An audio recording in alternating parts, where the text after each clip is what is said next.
Senhor, Deus, Pai, quero te agradecer em primeiro lugar por tudo que tens feito, muito mais que o Senhor dá e realizar em nossas vidas. Eu te agradeço pelas tuas promessas, te agradeço por esse momento que é muito precioso, Senhor. Momento esse que nós nos encontramos aqui, nos reunimos, para aprender um pouquinho mais da tua palavra, aprender um pouquinho mais concernente a quem o Senhor é. Eu quero te pedir muito obrigado por cada um que aqui chegou, os que se encontram a caminhos que não poderam estar, que o Senhor vai abençoar de qual forma. Agora eu te peço, Senhor, que venha abrir o nosso entendimento, Senhor, o nosso intelecto, para que nós possamos aprender a tua palavra, aprender de forma que nós venhamos guardar no coração, assim como o salmista vai dizer, a tua palavra me escondi no meu coração, para que não venha pecar contra ti, Senhor, que a tua palavra venha estar achada no nosso coração, de forma que não venhamos pecar de forma alguma, porque a tua lei, Senhor Jesus, é perfeita, e os teus desígnios são retos. Eu te agradeço por tudo, em nome de Jesus, fica conosco. Amém. Amém. Vamos lá. Capítulo 5, que é a última aula deste livro, né? Tem muita aula para vocês ainda, mas esse livro é a última. Então hoje a gente vai estar estudando cartas gerais, primeira e segunda carta de Pedro, primeira, segunda e terceira carta de João e a carta universal de Judas, tá? Então, como vocês sabem, hoje a aula ela é bem resumida devido à prova, tá? Mas se vocês tiverem alguma dúvida, vocês têm liberdade de estarem assim perguntando, tá bom? Então a gente vai pegar mais as partes aí que tem as respostas do questionário, né? Até porque a hora não nos espera, ainda atrasei, né? Mas vamos lá. Vamos estudar a primeira carta de Pedro. Qual é a página no livro de vocês? 127. O autor, o apóstolo Pedro, data cerca de 60 a 63 depois de Cristo. O tema: sofrimento por amor a Cristo. Palavras-chave: sofrer, sofrimento. Versículo-chave: 1 Pedro, capítulo 4, verso 12 e 13. Tá? Então vamos lá. Esta é a primeira de duas cartas no Novo Testamento escritas pelo apóstolo Pedro. Aí vocês vão marcar. Ele testifica que escreveu sua primeira carta com a ajuda de Silvano, tá? Cuja forma, até Silvano só, vocês marcam, tá? Cuja forma contrácta em grego é Silas, como seu escriba. O grego fluente de Silvano e seu estilo literário aparece aqui, enquanto que possivelmente o grego menos esmerado de Pedro apareça na sua segunda epístola, tá bom? Então, irmãos, o apóstolo Pedro, ainda que era um apóstolo próximo a Cristo, né? Ele está entre aqueles três mais chegados de Jesus Cristo, né? As crianças até conhecem aquele hino que canta Pedro, Tiago, João do barquinho, né? Porque eram os mais próximos de Jesus. Então, mesmo assim, Pedro, ele escreve duas cartas, tá? Então, a gente vai ver aqui quais são os propósitos dessa carta, só que ele escreve com ajuda. A gente falou muito aqui nesse livro, que era o amanuense, ou seja, um escriba, aquele que iria escrever o que alguém, o autor, estaria ditando para ele. Então Pedro teve a ajuda de Silvano, que em grego quer dizer Silas, tá bom? Esse foi seu amanuense, porque ele falava o grego, né, mais fluente, então ele vai trazer ali, porque Pedro, ainda que já estava falando grego, falava o grego, mas ele não era a língua dele, não era a língua dos discípulos, era tanto o hebraico, mas nem era tanto, porque a língua que era mais utilizada nessa época era o aramaico, tá bom? Então o grego era muito pesado para eles, né? Então ele não tinha uma fluidez no grego. É igual um brasileiro que estuda o inglês, né? Tem aquele que vai falar fluido, mas tem aquele que vai falar cheio de sotaque, arrastado, né? Porque nós somos brasileiros, amém? Então vamos aqui adiante, o propósito. Pedro escreveu essa epístola de alegre esperança, a fim de levar o crente a ver a perspectiva divina e eterna da sua vida terrestre e prover orientação prática aos cristãos que se encontravam sob o fogo do sofrimento entre os pagãos. O cuidado de Pedro visava evitar que os crentes não perturbassem sem necessidade o governo, e se que seguisse o exemplo de Jesus no sofrimento, sendo inocente, mas portando-se com retidão e dignidade, né? Então Pedro, ele escreve, por quê, irmãos? Criava-se no interior das pessoas, porque são seres humanos como nós, né? É a mesma coisa, você trabalha numa empresa como eu, e às vezes atrasa o seu pagamento.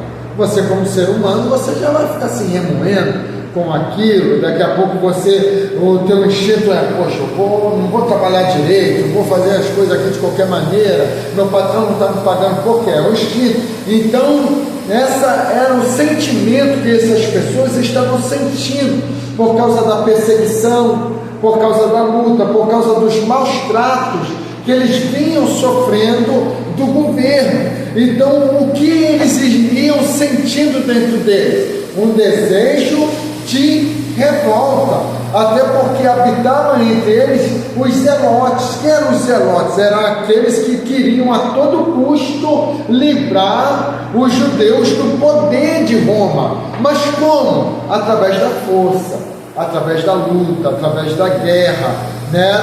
E Pedro vai escrever essa carta com este propósito, deles respeitarem as autoridades e não se contrapor contra elas e deixarem que a retidão pertencia ao nosso Senhor, tá? Então, visão panorâmica. 1 Pedro começa lembrando os leitores de que tem uma vocação. Qual é a página mesmo? 129.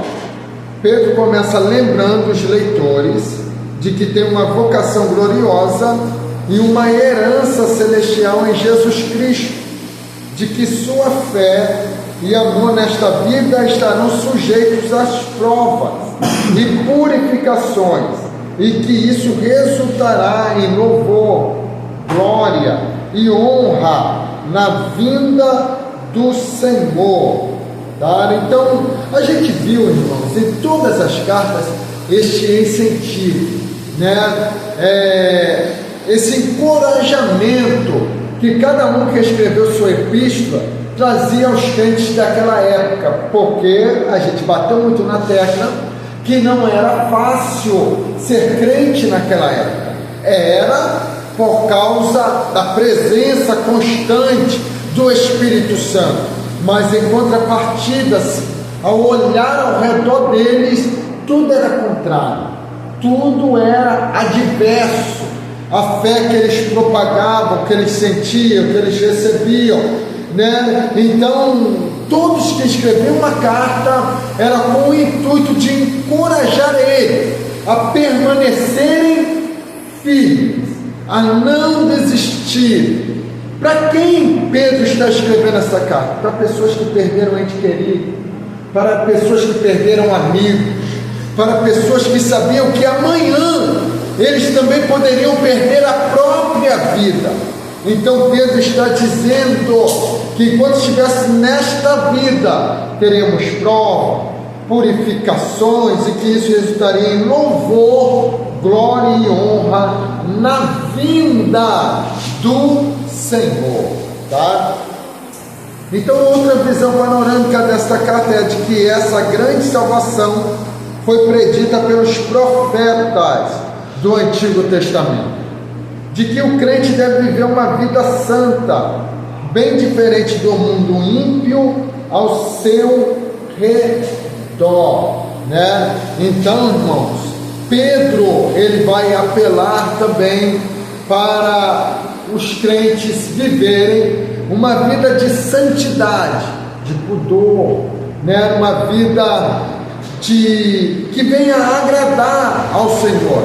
Então, ele apela também, né, para os crentes daquela época para viverem uma vida de santidade. De que o crente deve viver uma vida santa, bem diferente do mundo ímpio ao seu redor, né? Eu li. 1 Pedro enfatiza que os crentes escolhidos e santificados são crianças em crescimento que precisam do puro leite da palavra. Isso aqui é uma coisa que está difícil, porque um novo convertido hoje, ele aceita Jesus, e o que ele recebe hoje, em muitos lugares, é um alimento contaminado, é um alimento não preparado para o novo convertido. Irmão, não adianta eu dar uma doutrina como essa que eu estou aqui passando para vocês, para um novo convertido. Primeiro, ele não vai compreender e não vai assimilar. E segundo, está fora ainda do padrão daquilo que ele tem que se alimentar. Então, mas só que o maior problema hoje você sabia muito bem que toda mãe sabe, a criança, né, quando ela não é alimentada com leite materno, ela está, às vezes, vulnerável a muitas doenças, né, a muitos problemas de saúde. E diferente daquela que não que é alimentada com leite materno. Então, da mesma forma, existem crianças, às vezes, que não são alimentadas corretamente quando pequenas, que crescem desnutridas, né? Que crescem com doenças, com fragilidades, com problemas nos ossos, né? Problema de desenvolvimento muscular e tudo mais, né? Por quê? Por causa dos primeiros alimentos que não foram corretamente administrados, né? Quando ele era uma criança, um recém-nascido, um bebê, né? Então, quando a gente olha para isso, é o que a gente vê nos crentes dos nossos dias. Pessoas que estão crescendo problemáticas, pessoas que estão crescendo, mas não se desenvolvendo corretamente no ministério, na chamada, né? Como crente, como cristão, né? Então, esse é o maior problema, é administrar corretamente o alimento espiritual para um novo convertido. Então, porque a santidade, irmãos, ela é progressiva, né? Você lembra do seu período de novo convertido? Você já chegou aqui na igreja já pronto? Não, irmão. Você foi, eu lembro do trabalhar de Deus na minha vida. Foi dia após dia, momento após momento, vigília após vigília, né? Eu lembro muito bem, eu ia numa vigília, tinha aí meus 14 anos, eu ia numa vigília, lá em São Joaquim, era numa casa a vigília, mas tinha todo mundo, né? Eu lembro que o primeiro mês, fui naquela vigília assim, uma blusa de malha, normal, e fui. No outro mês eu já fui de roupa social. E eu lembro que Deus trabalhou muito nessa questão de veste naquela vigília na minha vida. Não era isso particular meu. E na outra, não era obreiro, não era nada, já fui camisa social com uma gravata, ali na época da gravata de crochê ainda, com a gravata para vigília, e na outra já fui de paletó e não tirava mais o paletó, né? Então foi o trabalhar de Deus. Então, porque as coisas não acontecem assim, da noite para o dia, mas existe um trabalhar e etapa, irmãos. É etapa que Deus vai trabalhando na vida da pessoa, não é via de regra. Cada um Deus trabalha de uma maneira, mas só que não adianta pegar um novo convertido e dizer, não, você agora já está aqui. E não dá, ele vai estar aqui hoje, porque você botou, mas amanhã ele vai estar lá fora, né? Então, irmãos, é o alimento correto. Então, Pedro, nessa carta, ele vai dizer, são pedras vivas e que estão sendo edificadas como casa espiritual e peregrina, caminhando em terra estranha. Então, o que Pedro está colocando aqui para os seus leitores da sua carta? Que nós estamos aqui de passagem, nós somos aqui peregrinos, nós não pertencemos a este mundo.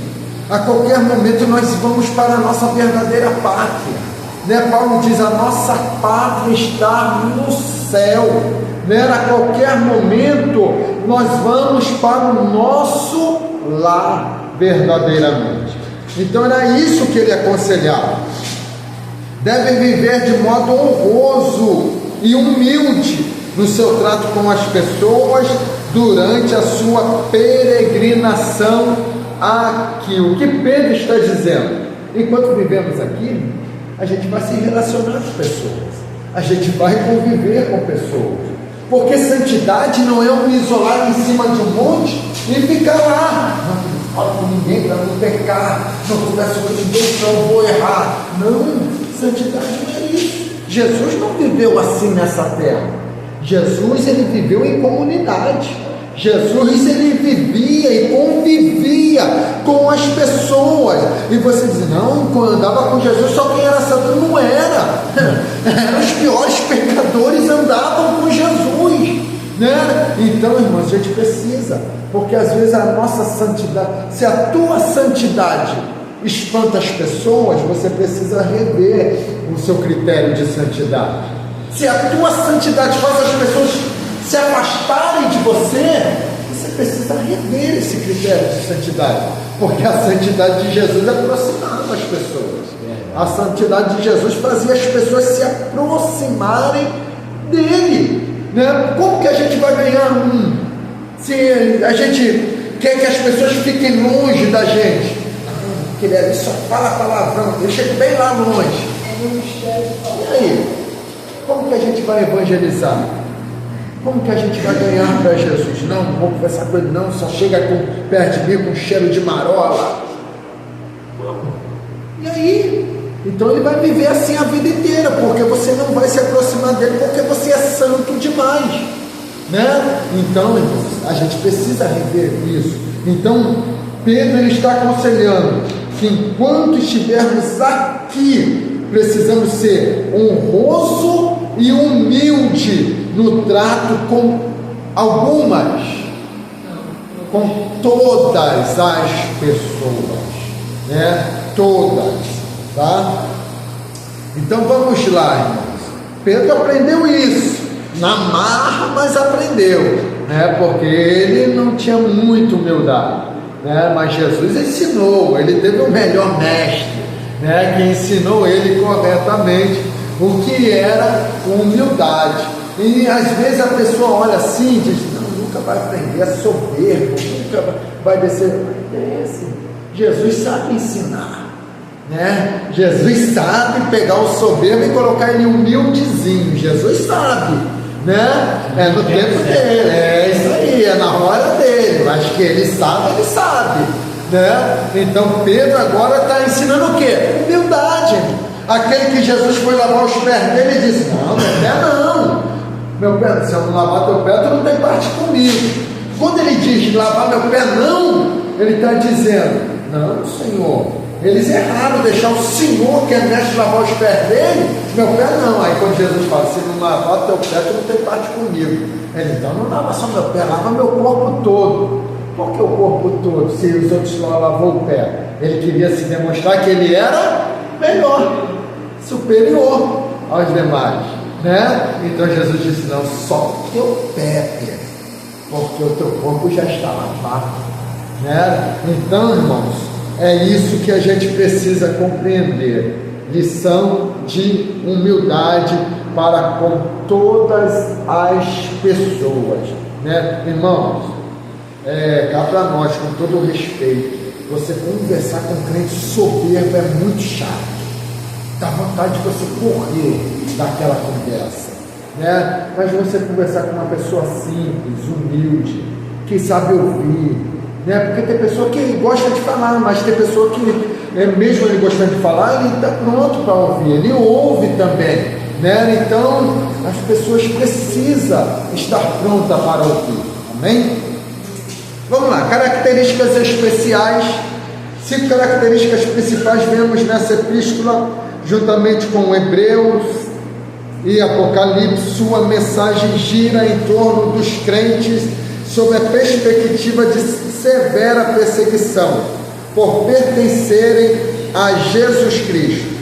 Mais do que qualquer outra epístola do Novo Testamento, contém instruções sobre o comportamento do cristão ante a perseguição e aos sofrimentos injustos, tá? Por quê, irmãos? Pedro, ele pega um período, que período?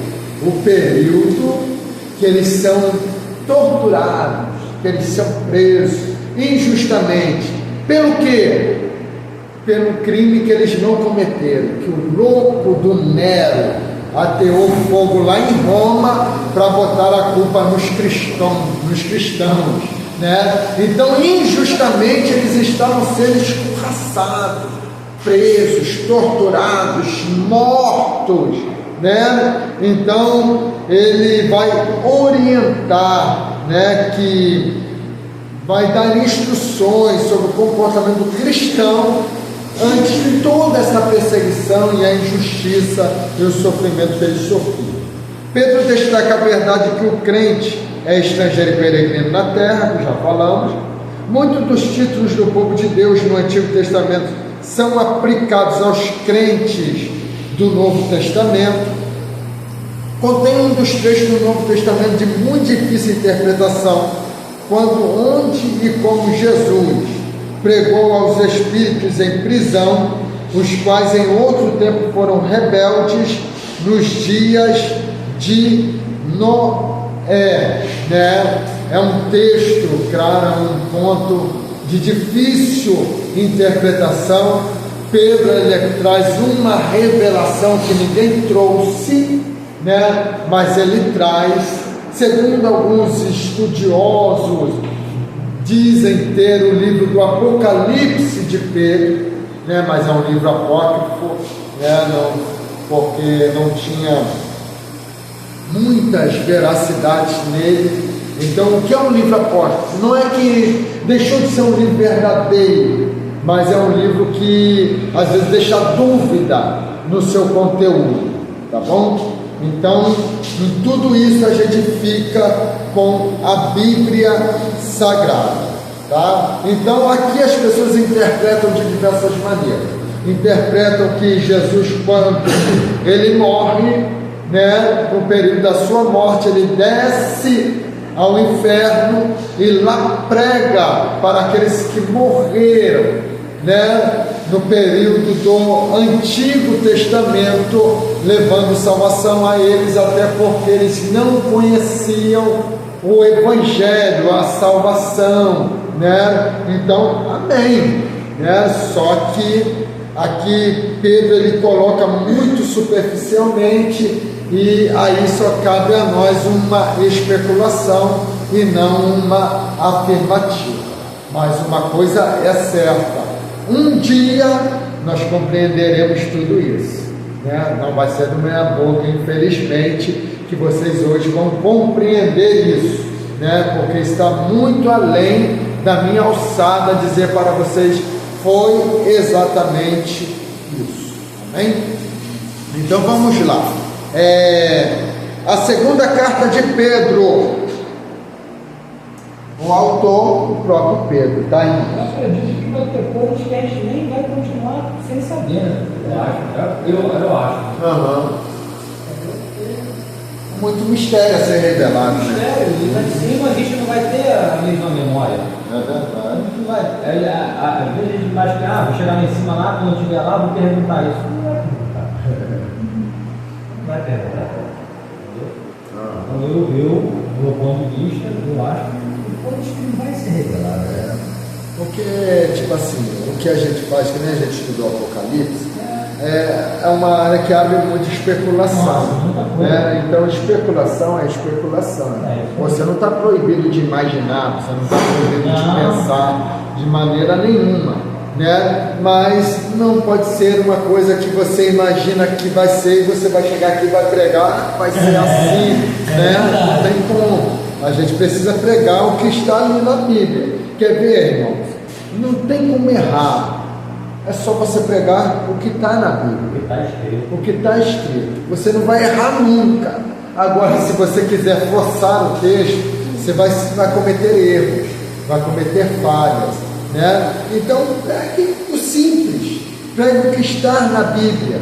Né? Eu sei que aquelas palavras simples têm revelações.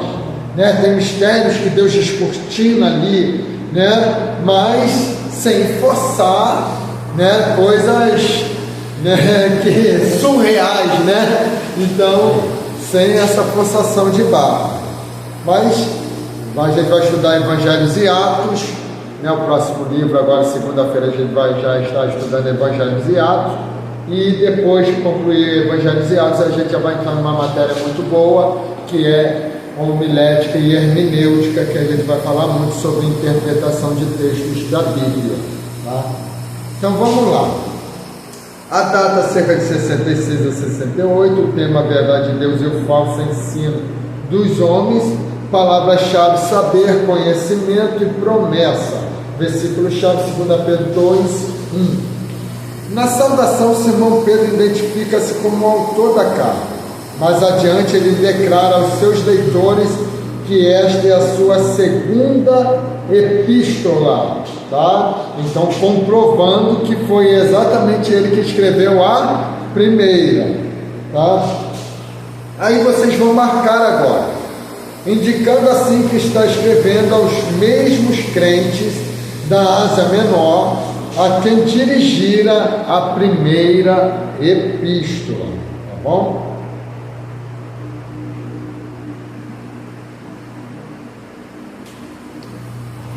Vamos aí para a data e as circunstâncias. Data e as circunstâncias.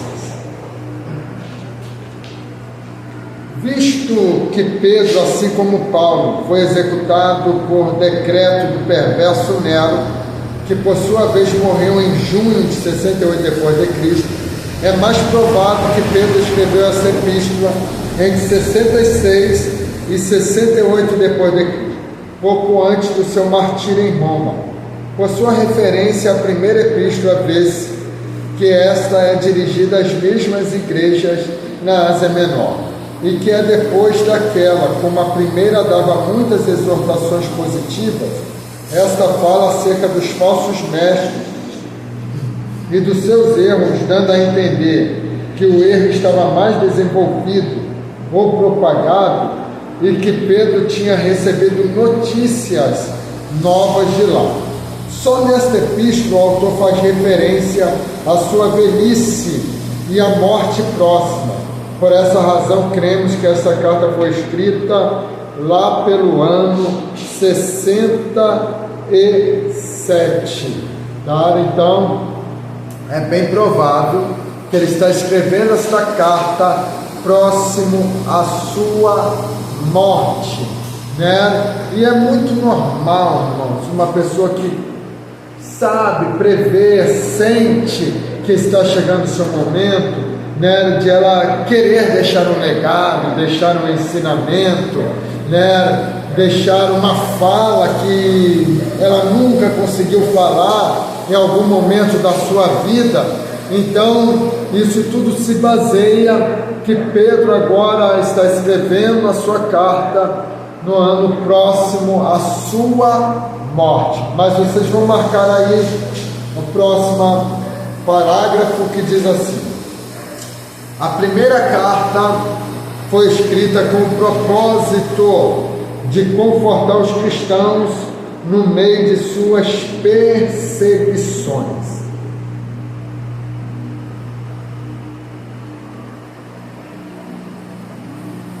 Ok?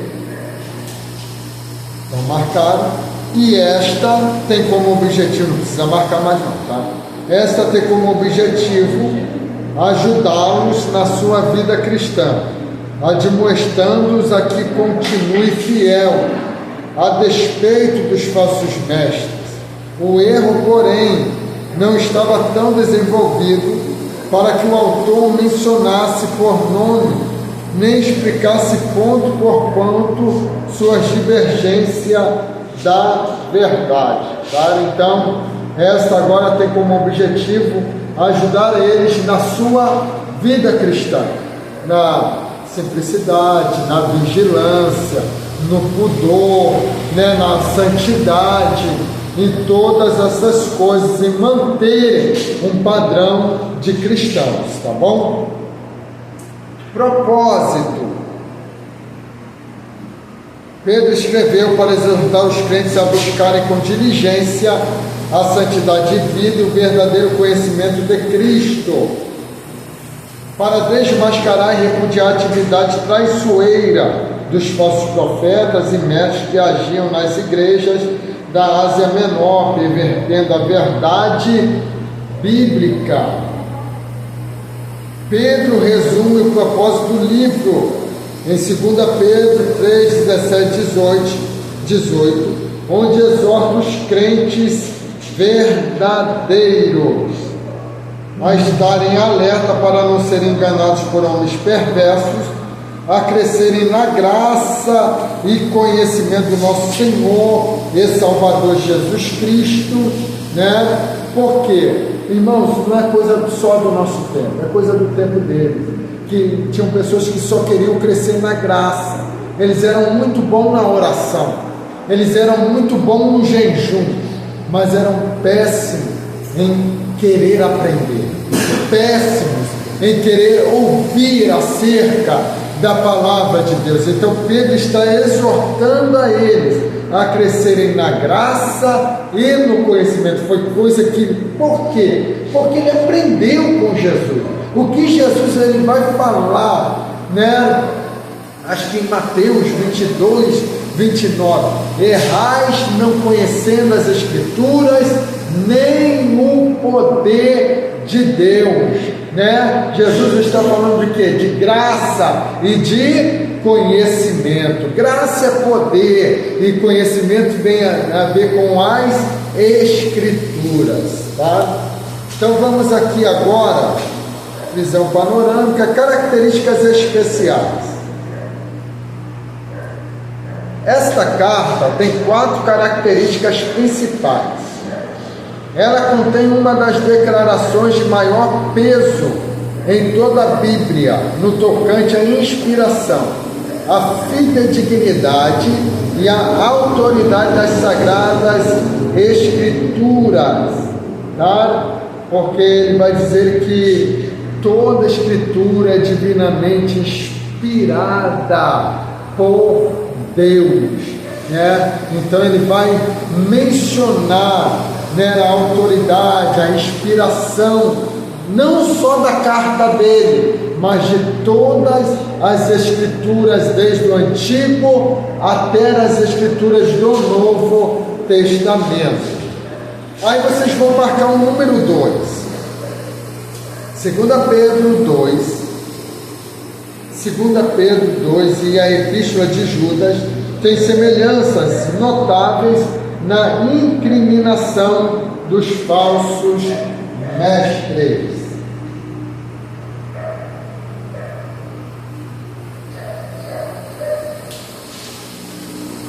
Aí. Ok? Então, talvez Judas, enfrentando em data posterior o mesmo problema dos falsos mestres, empregou trechos dos ensinos inspirados de Pedro para transmitir a mesma lição. Ok? O capítulo 3 é um dos grandes capítulos do Novo Testamento sobre a segunda vinda de Cristo. Pedro ele também vai narrar acerca da vinda de Cristo. Ele vai falar acerca dos elementos ardendo, se disparão, os sinais do céu e tudo mais. Então ele vai falar da segunda vinda de Cristo, como nós aprendemos aqui estudando Apocalipse, que se dará em duas fases, tá? O arrebatamento e a vinda de Cristo para a nação de Israel. Pedro cita indiretamente os escritos de Paulo como escrituras ao mencioná-los juntamente com as outras escrituras, tá bom? Então isso é na sua segunda carta. Irmãos, tem um questionário aí, nós já corrigimos na aula passada, então a gente vai já pular para a segunda parte e depois no final a gente vem só fazendo o resumo aí para vocês fazerem a prova, tá bom? Então vamos aí, qual é a página? 132? 8. Primeira carta de João. O autor, o próprio apóstolo João, data 85 a 95 depois de Cristo. Tema: verdade e justiça. Palavras-chave: amor, conhecer, vida, luz, comunhão. Versículo-chave: 1 João capítulo 5, do verso 11 ao 12. Então, 5 livros do Novo Testamento levam o nome de João: o Evangelho, 3 epístolas e o Apocalipse, João Batista escreveu 5 livros, correto? João Batista? Foi não? Não? Foi quem? João Apóstolo. Ao contrário, não responderei.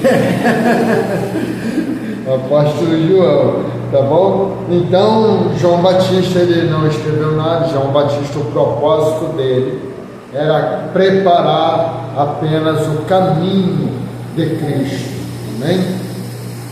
Então, nós vamos aqui, irmãos, o autor é o próprio João, tá?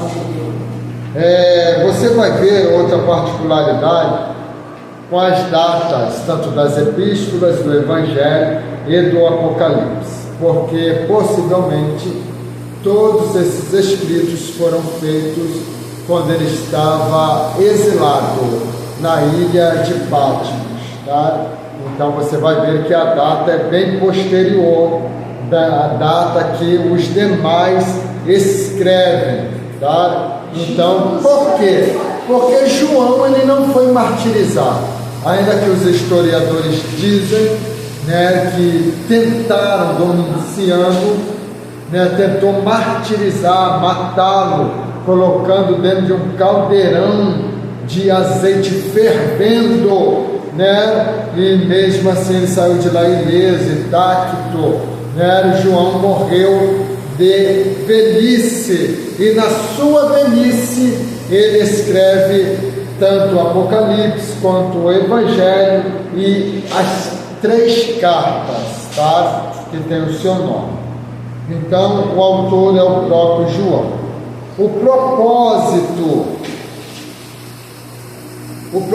de João, qual é a página? 140. O propósito de João ao escrever essa epístola foi duplo: expor e rebater os erros doutrinários e éticos dos falsos mestres, exortar seus filhos na fé a manter uma vida de santa comunhão com Deus, na verdade e na justiça, cheios de alegria, e de certeza da vida eterna, mediante a fé obediente em Jesus, o Filho de Deus, e pela habitação interior do Espírito Santo. Tá? Então, é um conjunto de coisas, irmãos, que mantém a nossa vida com Deus, e João traz isso nessa primeira carta, né? Ele vai exortar os seus filhos a manterem uma vida santa através da comunhão com Deus, na verdade, na justiça, cheios de alegria. Não como ter alegria naqueles tempos que eles viviam, né? Mas por quê? Eles não viviam mais como eram da terra. Eles viviam pensando na sua alegria eterna que eles desfrutariam, né? Como que pode João escrever de alegria estando exilado, estando cativo, afastado, né? Preso, né? E ele está falando e aconselhando as pessoas a terem alegria e de certeza da vida eterna. É aí que promove a nossa alegria, é a certeza da eternidade, mediante a fé. Olha como que é um conjunto de coisas: obediente em Jesus, o Filho de Deus, e pela habitação interior do Espírito Santo de Deus. Amém? Então vamos lá. Alguns creem que a epístola também foi escrita como uma sequência do Evangelho segundo João. Visão panorâmica: a fé e a conduta estão fortemente entrelaçadas nesta carta. Aí vocês vão marcar os falsos mestres, aos quais João chama aqui de anticristos.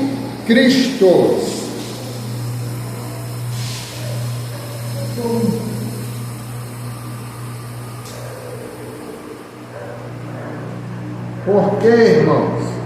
Porque tudo aquilo que combate contra os ensinamentos de Cristo se torna um anticristo, tá? Então é a mesma coisa, uma pessoa que é contra o que eu ensino se torna anti-Gustavo, né? Não, aquele professor ali eu não aceito, né? Não gosto, o ensinamento dele é assim, eu prefiro ensinar desse jeito. Então, isso que quer dizer, uma pessoa que se isola, que não convive com as pessoas, é uma pessoa antissocial, né? Então, era exatamente isto que João estava ensinando, que os falsos mestres, eles eram o anticristos.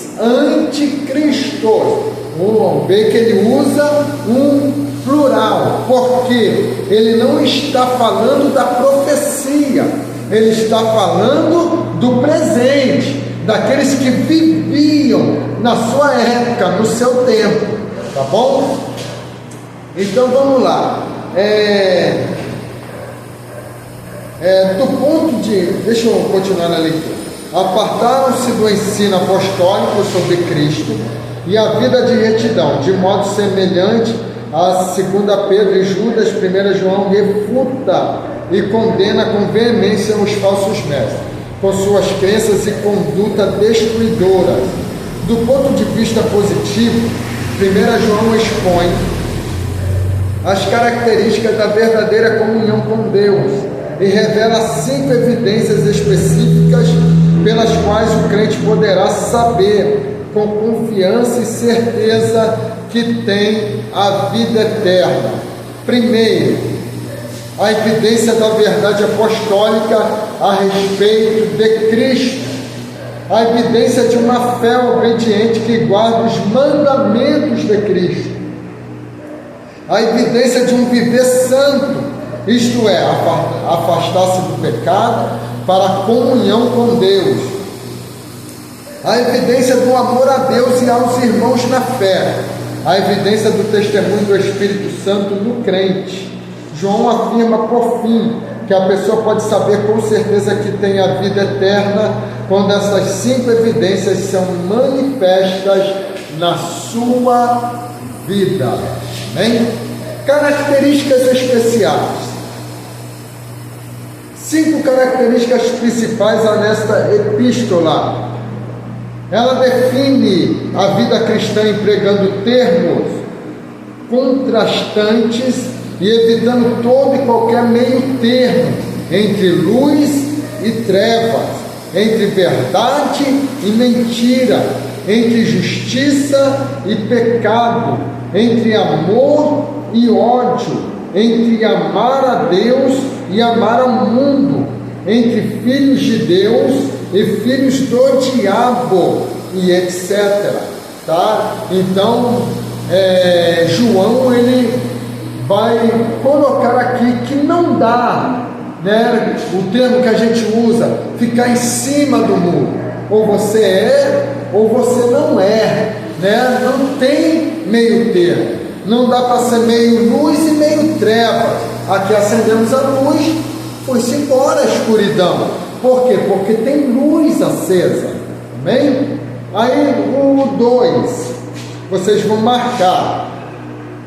É importante ressaltar que este é o único escrito do Novo Testamento que fala de Jesus como nosso advogado, Paracletos, vem da palavra grega, para com o Pai.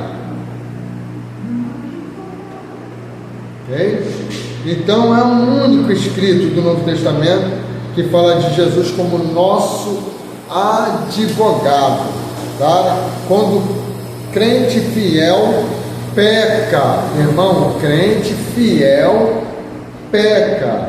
Então, o crente fiel peca, tá? Não é porque você peca que você deixou de ser fiel, tá? Uma coisa é você viver na prática do pecado, outra coisa é você pecar, e isso todos nós cometemos, tá? Todos nós temos pecado, e é intrínseco no nosso eu, na nossa vida, tá bom? Então sempre teremos, porque temos um advogado, porque temos um acusador.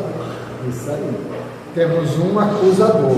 Então por isso que temos um advogado, Paracletos, que hoje se aplica ao Espírito Santo.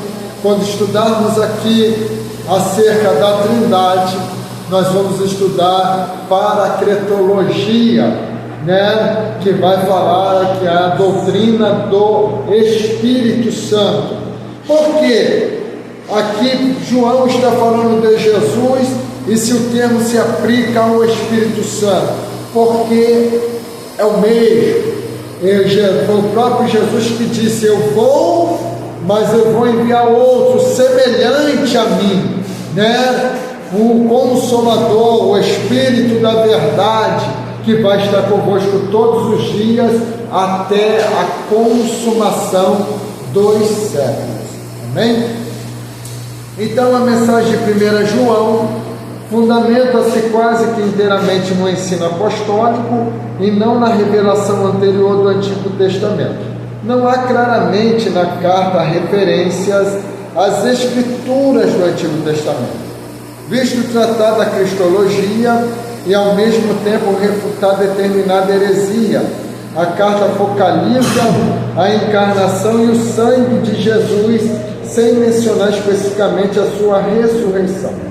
Seu estilo é simples e reiterativo, à medida que João apresenta certos termos principais, como luz, verdade, crer, permanecer, conhecer, amor, justiça, testemunho, nascido de Deus e vida eterna.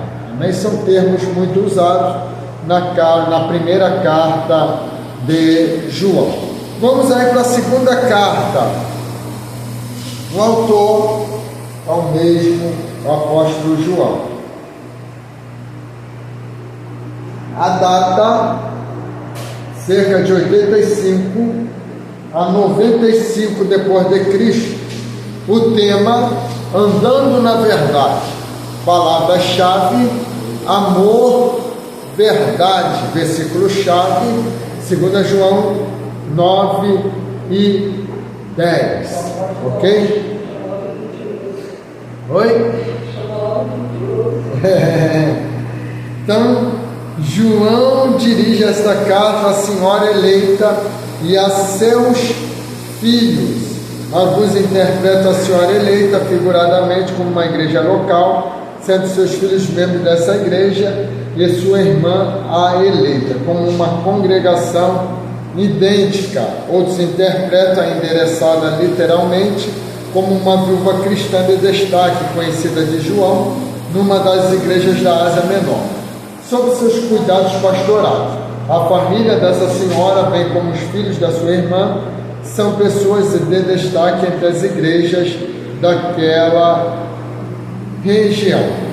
Tá? Então ela está endereçada a um destinatário em comum, mas só que ela é destinada a uma igreja local. A senhora eleita, né, e seus filhos, alguns interpretam a senhora eleita como uma igreja local, mas eram exatamente pessoas físicas, né, que eles asseguram estava sob o cuidado de João. Tá?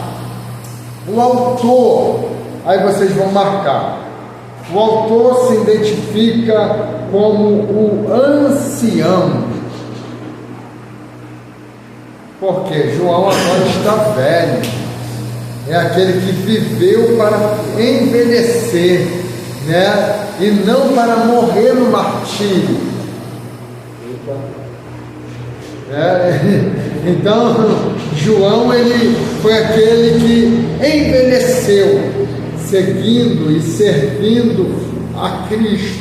Tá? Então, ele vai se identificar na carta como o ancião. Tá bom? A data é aproximada da mesma da primeira, tá? E tanto do Evangelho, tanto do Apocalipse.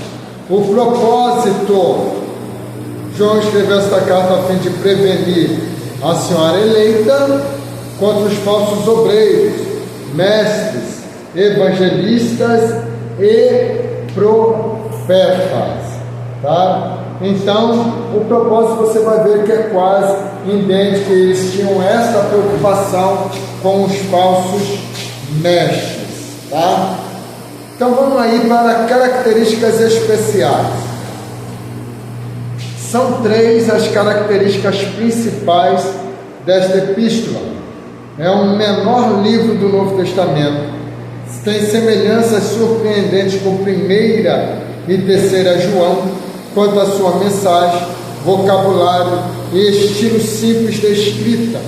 Constitui-se um importante complemento à mensagem de 3ª João, como prevenção quanto a receber e ajudar obreiros estranhos, desconhecidos.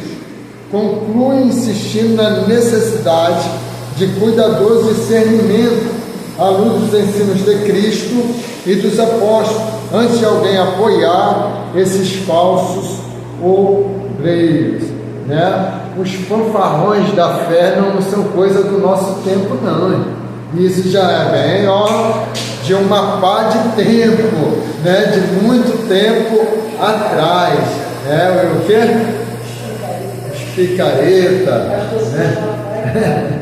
Então, existem aqueles que surgem do nada, né? E já chega pedindo ajuda, pedindo auxílio, né? Então, irmãos, desconhecem o que é o verdadeiro evangelho e o que é viver da fé. É claro que eu sei exatamente que viver da fé não é fácil, irmãos, né? Eu compreendo exatamente isto, mas sei também que Deus é aquele que honra.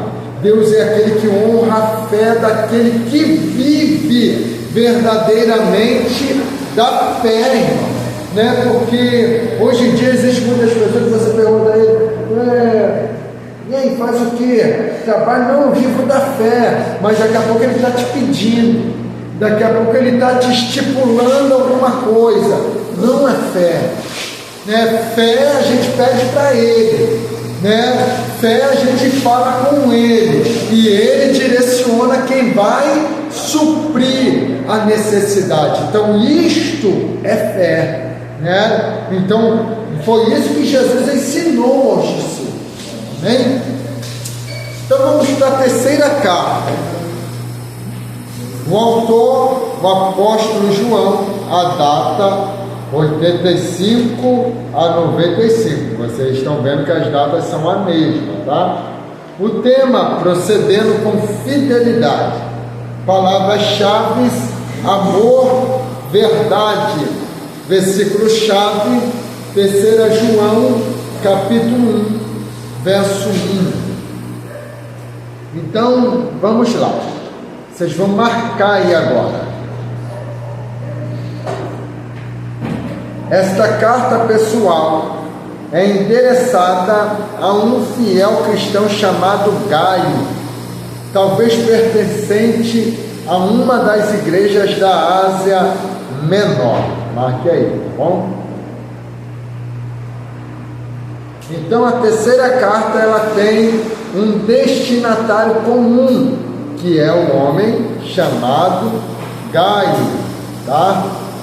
Assim como as demais epístolas de João, em fins do primeiro século, ministros itinerantes da igreja viajavam de cidade em cidade, sendo comumente sustentados pelos crentes que os acolhiam em casa e os ajudavam nas despesas de viagem, tá? Então existiam aqueles que acolhiam, existiam aqueles que recebiam, e como isso era costumeiro, com isso apareciam os falsos mensageiros, os falsos pregadores, os falsos ensinadores.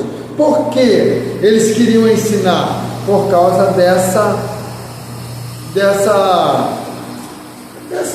facilidade, né? Que foi o próprio Jesus que ensinou. Quando entrarem na casa de alguém, né, se lhe derem, vocês recebam, vocês comam do que lhe derem, né?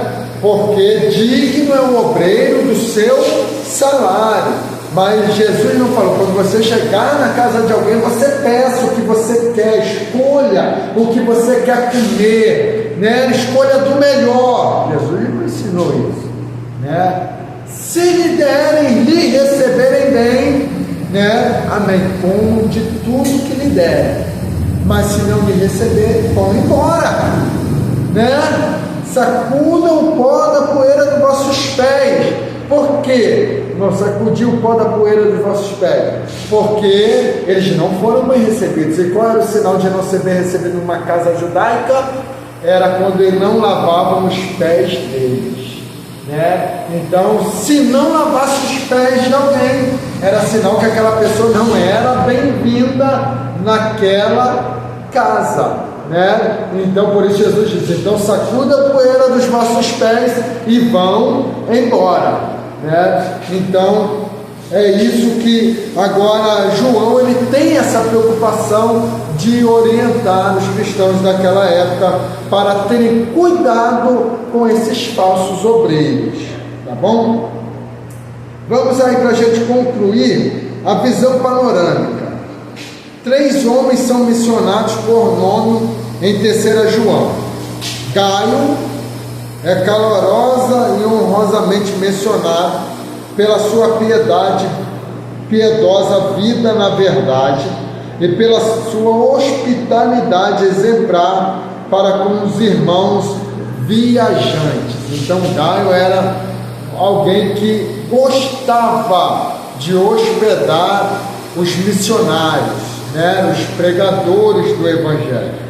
Diótrefes, um dirigente ditador e um denunciado pelo seu orgulho, procura ter entre eles os primados, né, cujas manifestações são rejeitar uma carta anterior de João, calúnia contra João, recusar o acolhimento aos mensageiros de João e ameaçar com exclusão aqueles que os receberem, né? Então era era uma liderança cristã daquela época, né, que estava se opondo a João, né, e a todos aqueles que estavam com João.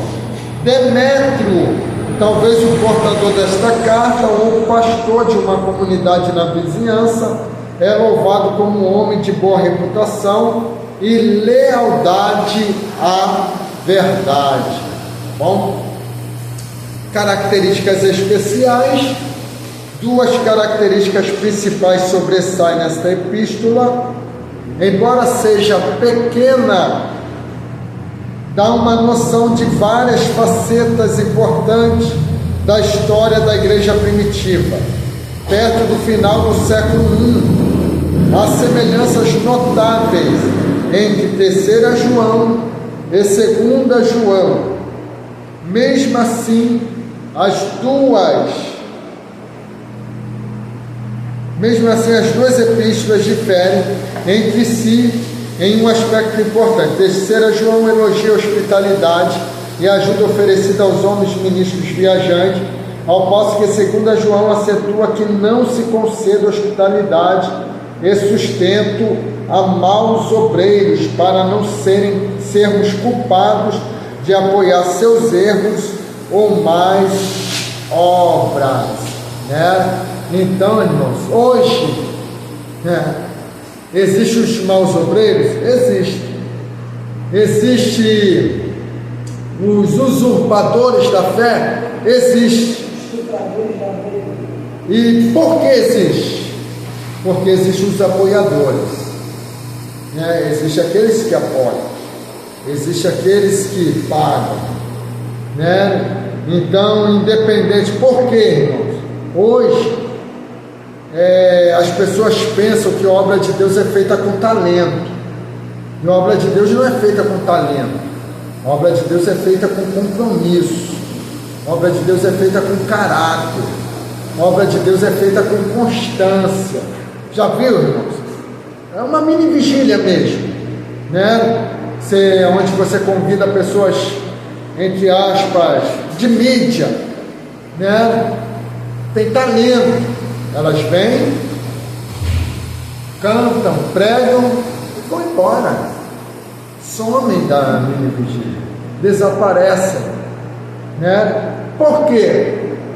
Porque a gente apoia isso, né? Então só existe isso porque tem quem apoia, né? Então, irmãos, quando a gente entender que não é estratégia humana que Deus opera, é o compromisso, né? É a constância, porque eles vêm e vão, mas existem aqueles que perseveram, existem aqueles que permanecem. Muitos pastores pecam, erram. Por quê?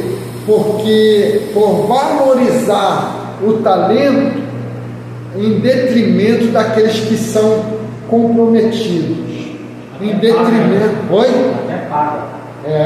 em detrimento daqueles que estão ali todos os dias, todos os momentos, né? Então isto traz um grande problema.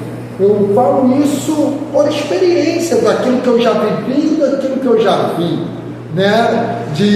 Às vezes nós já perdemos obreiros bons, né? Obreiro que todo culto de doutrina ele estava lá, com o joelho dobrado, orando, no início da oração, né? Todos os cultos ele estava lá, mas já viu aquele ditado? Um tomate podre vai estragar toda a caixa. E é dito e feito. Então, se você porque prega bem, porque canta bem, porque sabe fazer um movimento, atrai uma multidão de pessoas, legal.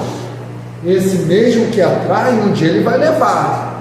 Quando ele vai, a multidão vai com ele, né? Então é nessa hora que os pastores erram. E aí, com isso que vai, aqueles que ficam não se tornam mais fiéis, eles ficam machucados, ficam feridos, né? Então é isso que João está orientando, para terem cuidado. Mas eu tenho fulano aqui, não sabe nem cantar, mas é comprometido, abrace ele. Ah, não prega muito bem, é comprometido, abrace ele. Irmãos, lá na igreja, onde eu congrego, a gente, para cantar, irmão, é só Jesus na causa. Mas penso o culto que do nada Deus manifesta a sua glória, do nada o Senhor vem e opera. Por quê? Não é o talento, irmão. Não estou dizendo que a gente não tem que ter, não temos que se esforçar, que você não tem que ensaiar, tem que ensaiar. Um pregador, ele precisa estudar, ele precisa preparar uma mensagem, ele precisa orar, buscar uma revelação de Deus, precisa, né? Não estou falando contra isso, precisa ter isso, empenho, dedicação, mas independente disso, Deus está olhando os compromissados, né? Porque a obra de Deus é isso, é ter compromisso. Amém? Então vamos aí agora para a carta de Judas. O autor Judas. Então, a data que Judas Iscariotes escreveu esta carta, foi ele? Não. Foi não? Meu irmão Jesus. Meio-irmão de Cristo, Judas, filho de Maria, data 70 ou 80 depois de Cristo. Tema: batalhar pela fé. Palavra-chave: luta, a fé, manter, né? Versículo-chave: Judas 3, tá bom? Então vamos lá, a gente vai começar lendo. Abra aí para mim, capítulo 2 de Judas, verso 1.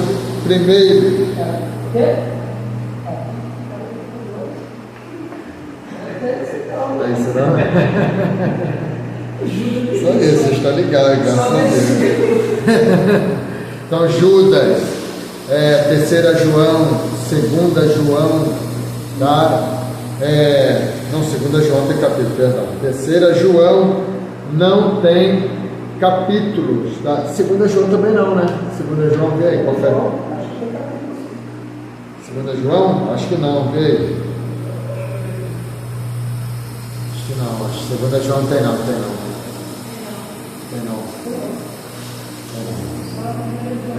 Judas, só 1 João. 2 João, 3 João e Judas não tem capítulo, tá bom? Então, vamos lá, irmãos. Então, já sabemos que esse autor, né, o escritor é Judas, meio-irmão do Senhor Jesus. O tema, como nós vimos aqui, né, é batalhar pela fé. Por quê, irmão?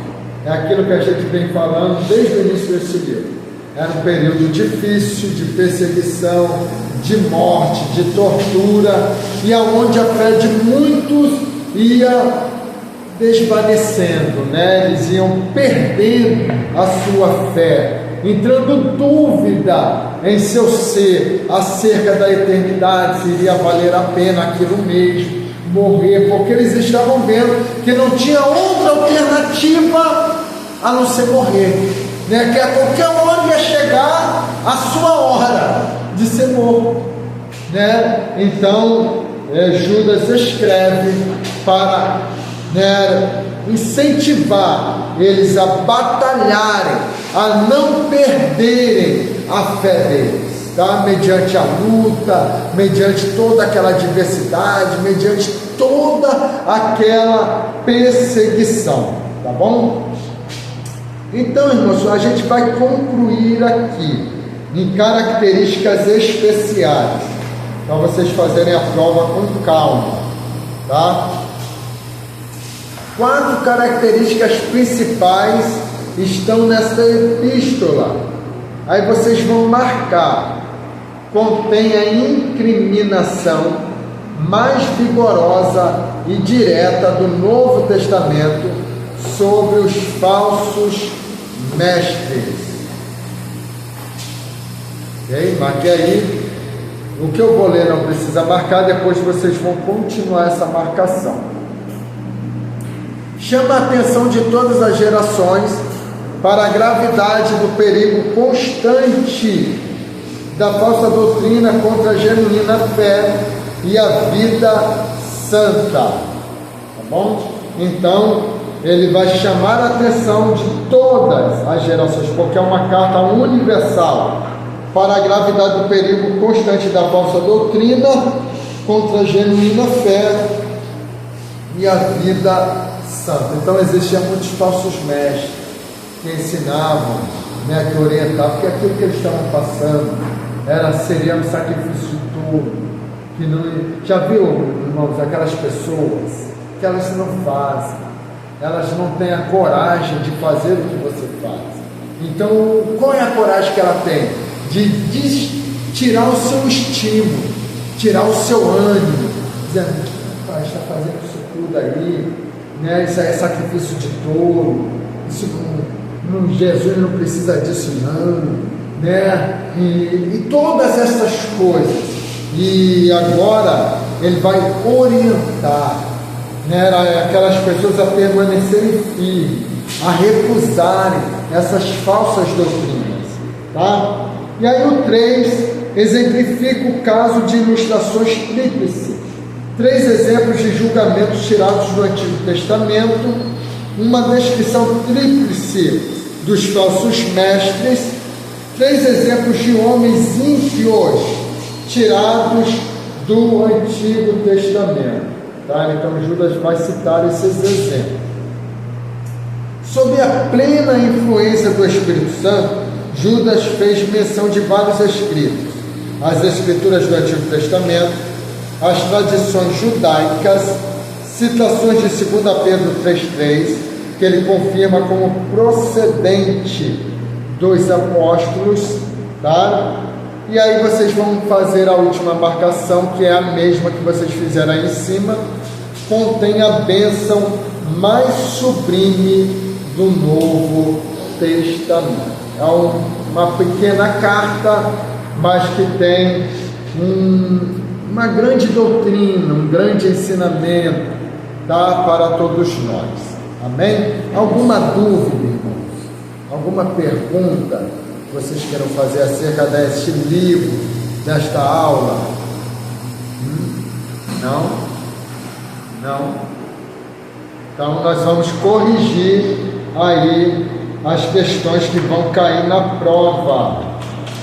Aquelas que o senhor falou todas? Todas.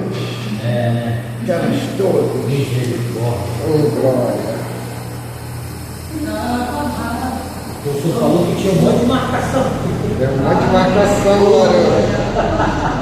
Então vamos lá. Acho que é a página. Qual é a página? Acho que é 34, acho, né? Página 34? Então vamos lá. Questão de número 1. É incerto afirmar que. Qual é a resposta? Letra A. Letra A. Uma apressada.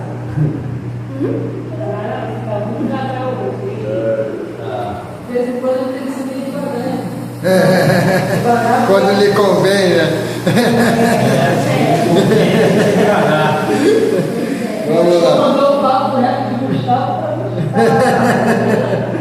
Vamos lá. Então a questão número 1 é letra A. A igreja de Roma foi fundada por Pedro e instruída por Paulo através de seu epístola. Então essa é incerta, tá?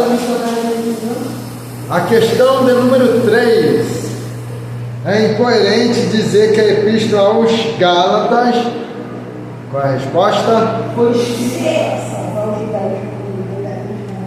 Isso, C. Vamos para outro. Página 44. Página 44. Questão de número 7. Efésios C. Salienta o propósito e alvo eterno de Deus para a igreja. Questão de número 8. Quando Paulo escreveu a carta aos Efésios, estava preso em de onde enviou aquela igreja através dele. Estava preso na prisão. Não é não? É. Ah. Da prisão da onde? Aí. De dado Roma e através de Tíquico. 10. Efésios é tida às vezes como epístola gêmea de Colossenses pelo fato de apresentarem definidas semelhanças em seus conteúdos e terem sido escritas quase no mesmo tempo. Certo. Essa é a 10 da prova. Página? Página 60. Próxima é 60. Essa. Próxima página. Tem um lugar presente nesse. 2. Questão de número 2. Eloquente orador de Alexandria, pregava com muito poder, porém só conhecia o batismo de João Batista. Apolo. 3. É coerente dizer que 1 Coríntios não? Isso. Contém o principal capítulo do Novo Testamento a respeito da terra. Isso. D de dado. 5. 1 Coríntios 13. É o capítulo do amor, narra como devemos usar os dons que o Espírito nos dá. Certo. Vamos para o próximo. 70. Página 70.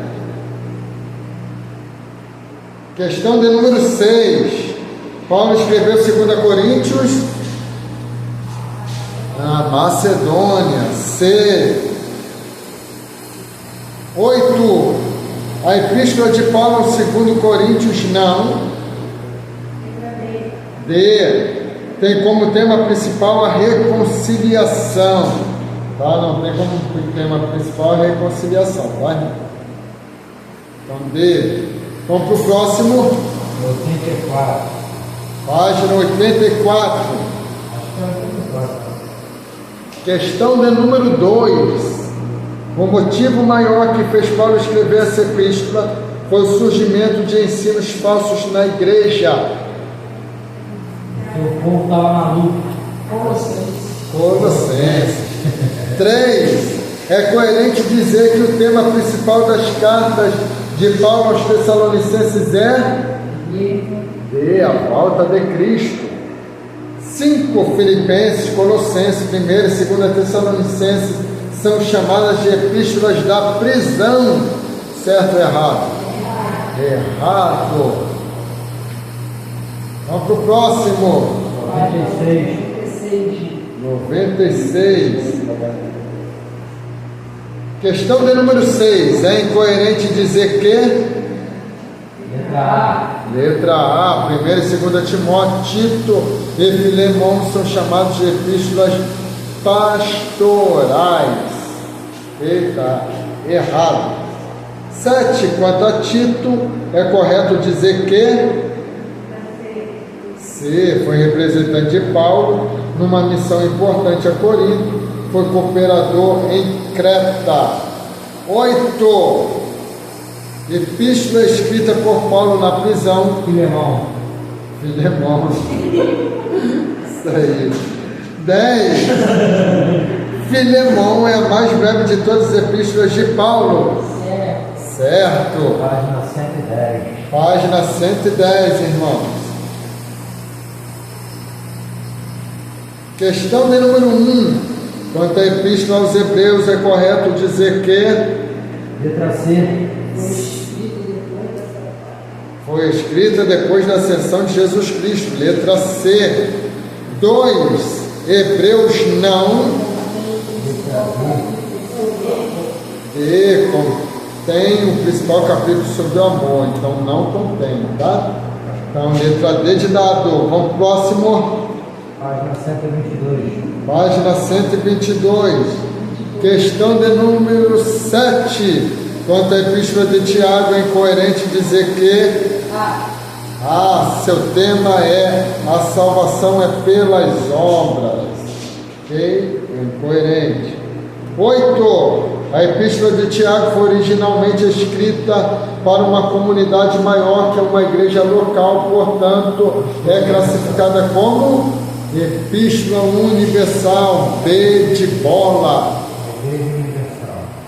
9. A Epístola de Tiago foi dirigida aos gentios, o que indica também que é de origem grega ou romana. Errado. Então vamos lá para a próxima. 136. Questão de número 2. Pedro testifica que escreveu sua primeira carta com a ajuda de Silvano. 4. 1 Pedro foi escrito com o propósito de confortar os cristãos no meio de suas perseguições. Certo. Vamos lá, irmãos. Página 150, eu acho. Salmo 150. Questão de número 7. João, em sua segunda epístola, se identifica como ancião. Velho. É isso aí. Terceira João é uma carta pessoal endereçada a um fiel cristão, talvez pertencente a uma das igrejas da Ásia Menor, por nome de Gaio. 9. Judas é o único escrito do Novo Testamento que fala de Jesus como nosso advogado para com o Pai, certo ou errado? Errado. Deve ser assim falando aí. É errado, não foi Judas. Tá cuidando, o problema é eu posso.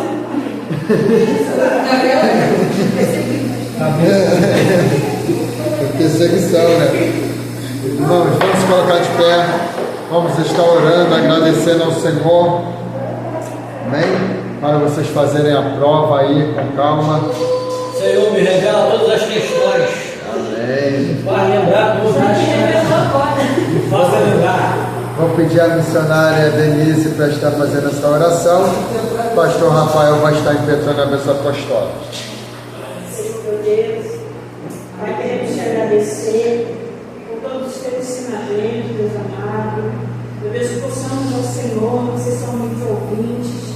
Meu Deus, não aceitar tudo que foi ensinado a cada um de nós. Deus poderoso, continua, meu Deus, sustentando e abençoando a vida do pastor Gustavo, Deus amado. Não tem medido esforço, Senhor, para estar nos auxiliando, nos ajudando, nos ensinando, meu Pai, mediante, ó Deus, teu Espírito Santo, que conduzir, Pai, Deus poderoso, ser com cada um de nós. Ajuda-nos, ó Deus, nesta prova. Meu Pai, assim te agradecemos por tudo, em nome de Jesus. Jesus, amém. Que a graça do nosso Senhor Jesus Cristo, o amor de Deus e a consolação do Espírito Santo esteja na vida de cada um que espera e aguarda a vinda do nossa Senhor Jesus Cristo. Que toda a igreja diga Amém. Irmão, pode fazer a prova para mim aqui?